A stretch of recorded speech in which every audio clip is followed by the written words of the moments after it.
Now, we can't talk about Chicago legends without bringing up Al Capone.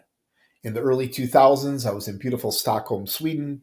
I was touring a factory, and I was introduced to these two old timers who were outside on a cigarette break. When they said, "This is James from Chicago," these men stood up, they made the motion with the gun, with the finger, and said, "Al Capone." I had no idea our reputation in Chicago extended all over the world. Legendary Chicago outfit boss who kept a very low profile, Paul the Waiter Rica. He came from Naples, Italy. Kind of was like a Carlo Gambino. Kept things quiet, never really brought a lot of attention to himself. However, like most wise guys, he did get pinched for an extortion case, did some time in prison. But while he was in prison, Tony Accardo would pose as his attorney so they could actually meet and talk business. Here's probably the most powerful, most richest man in the country at the time. Chicago legend, boss, constantly of the Chicago outfit, Tony Accardo. And like Anthony Volpendenzo said at the Mike Sarno trial, Tony Accardo made millions of dollars. The Chicago outfit controlled everything west of the Mississippi. He led the outfit with an iron fist, all while keeping a very low, quiet profile. A true legend in the Chicago outfit, you got Sam Momo Giancana. When he was the boss, Tony Accardo told him to keep his head down, keep things quiet. Instead, he does the exact opposite. He starts hanging out with all those assholes in Hollywood. He's pissing off FBI agents, drawing a lot of unwanted heat to the outfit. And eventually, a good friend of his came over while I was cooking peppers and sausage. He gave him 7 shots, 5 to the head, 2 to the neck, 1 to the mouth. Here we got Sam Teets Battaglia, right under Tony Accardo, Joey Upa, Gus Alex, top brass of Chicago outfit. This guy eventually went legit and made a fortune for his family. Till this day, you have Battaglia Transport, Battaglia Produce. You see their trucks all over the city of Chicago and surrounding suburbs. He's and has a grandson that plays for the NHL. Legend in the Chicago outfit, Milwaukee Phil Alderisio. He came up under the tutelage of Jake Guzik and Gus Alex. He was a prime suspect in about 14 unsolved Chicago outfit murders. He also had a high-end burglary crew in the Gold Coast. This guy could not be controlled by Tony Accardo and other outfit guys. He ended up dying in prison. He was so vicious, he was ordering hits from his prison cell. There you got Jackie Lackey Cerrone, Chicago legend, made member of Chicago outfit, underboss of Tony Accardo, Joey Ayupa. Jackie used to have a restaurant in the Grand Avenue neighborhood called Two Jacks, kind of like a high-end steakhouse, excellent food. The service sucked, but there was great photos, black and white photos, framed photos of Jackie with all the celebrities. His family to this day owns most of the buildings up and down Grand Avenue. Another Chicago legend, Joey Doves, Joey Ayupa, Joey O'Brien, boss of the Chicago outfit. This old man led the outfit with an iron fist. He put over 100 people to sleep, and 2 of them were the Spilotro brothers. Right before he went to jail on the Las Vegas skimming strawman case, he told Sam Carlisi, "I want them both knocked down. 1 and 2, I don't care how you do it, just do it."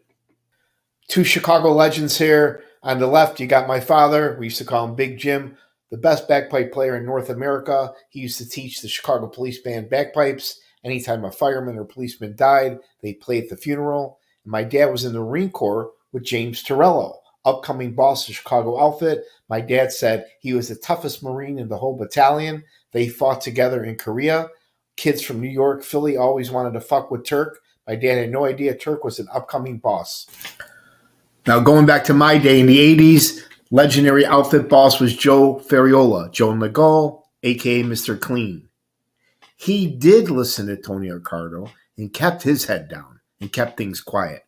When his nephew, Harry Allman, got out of prison, he gave him $250,000 cash to put out on the street. Joe told his crew to keep things quiet.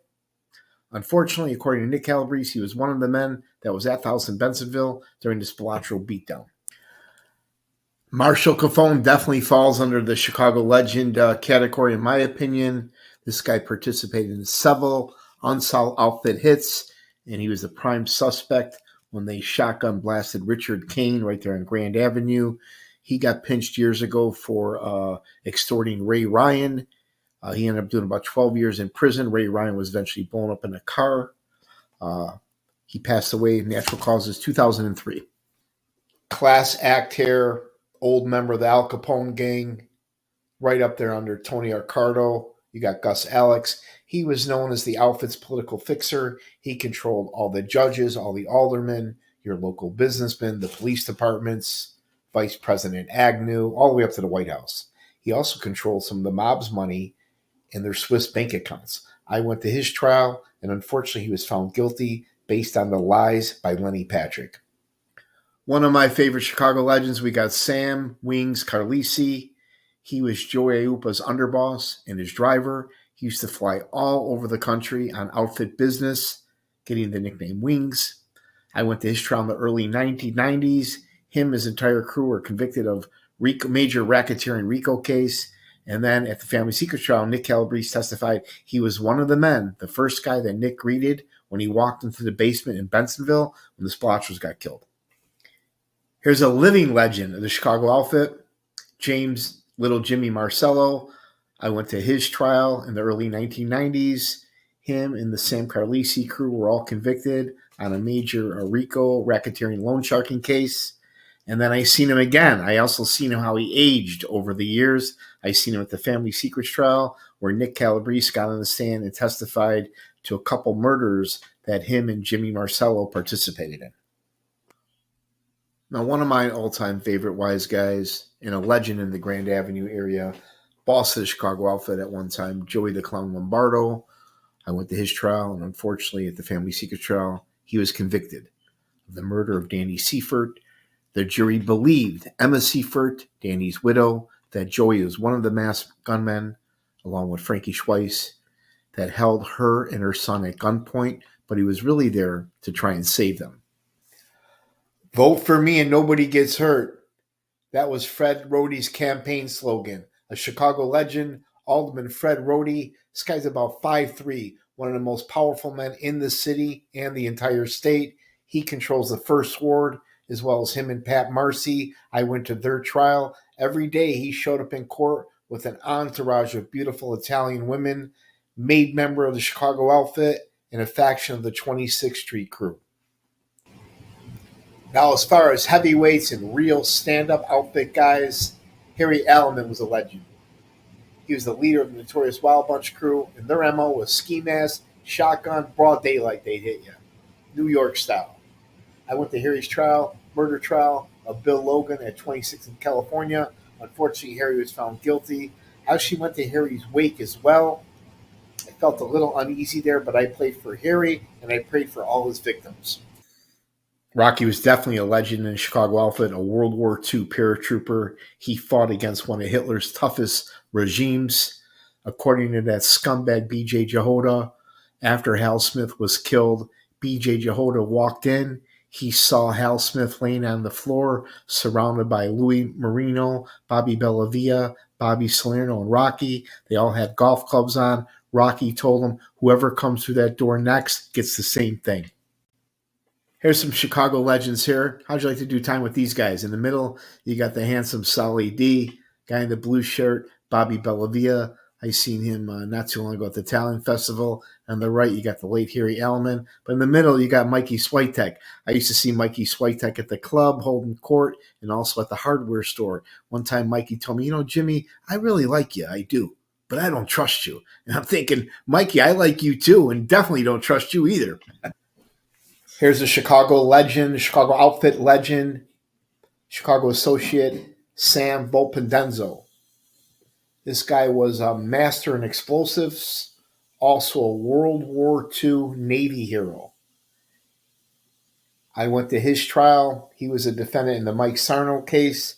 They had him on tape bragging about a bomb that he made that was used to blow up a business in Berlin. Father and son legends here. Main member of the Chicago mob, Bobby Salerno, the man in black. I went to his second trial.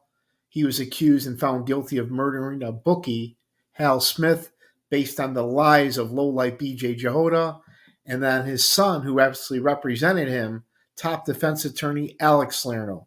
Both of these men have passed away and are in heaven. I used to see Alex at several street festivals and at several trials.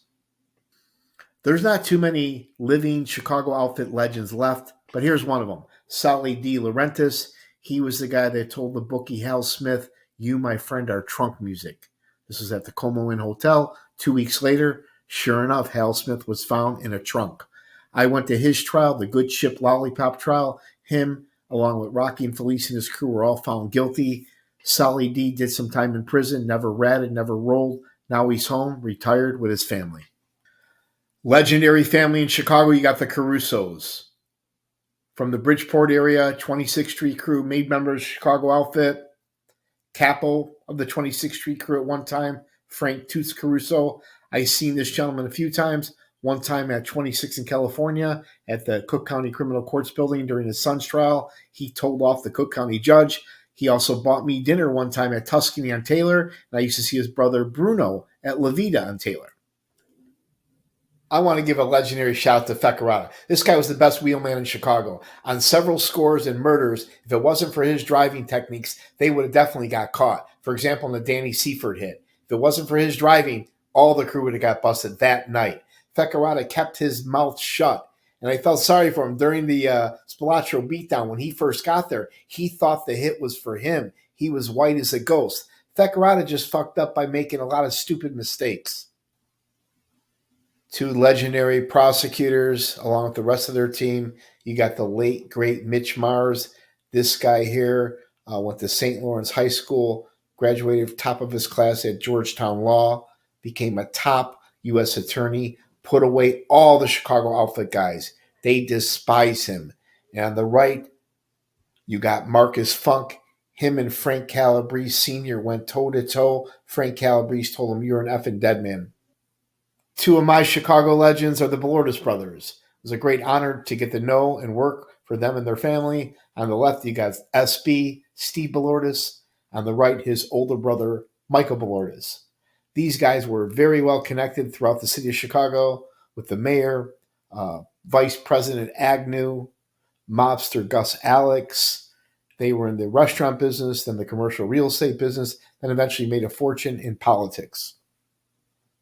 One of my favorite legends, the GOAT, Michael Jordan. I remember seeing Jordan out all the time back in the 90s when we were winning championships. Second year in the league, I met him. He broke his foot. He was at the Limelight nightclub with Charles Oakley. I've seen him at several other clubs as well as restaurants. I remember seeing him at the China Club. We used to send our women over there to go over there and talk to Michael just to get his attention. Now, Michael wasn't an outfit guy, but he loved the gamble, and he definitely dealt with some of the outfits bookies back in the day. Rest in peace, Joe, Mr. Beef, one of my Chicago legends. I'll never forget all the great lunches and talks that this man and I shared together. He told me that Bobby P, AV, and the PK crew robbed his house twice. He also told me funny stories about Joe Lumpy Lombardo, Jack Cerrone, Chrissy Spina, and Joey the Clown Lombardo. R.I.P. Joe. Rest in peace, my cousin Brandon, my hero, my Chicago legend. This guy wasn't a mob guy. He was way too smart to get involved in people like that. But he loved to go to all the mobbed up restaurants. He enjoyed hearing all my stories. Good looking guy, educated. He was an artist, loved music, loved beautiful women, and he'll definitely be missed. God bless Brandon Santoro. Here we got a Chicago legend that just passed away, Jerry Springer. This guy was actually a mayor in his hometown in Ohio. He was a judge, came to Chicago, lived up in Evanston, and made a fortune with the Jerry Springer Show. I've seen this guy several times out and about at nightclubs in Chicago. I used to see him at the Drink. He was very personable, very friendly, and he was always around beautiful, slutty women. God bless Jerry Springer.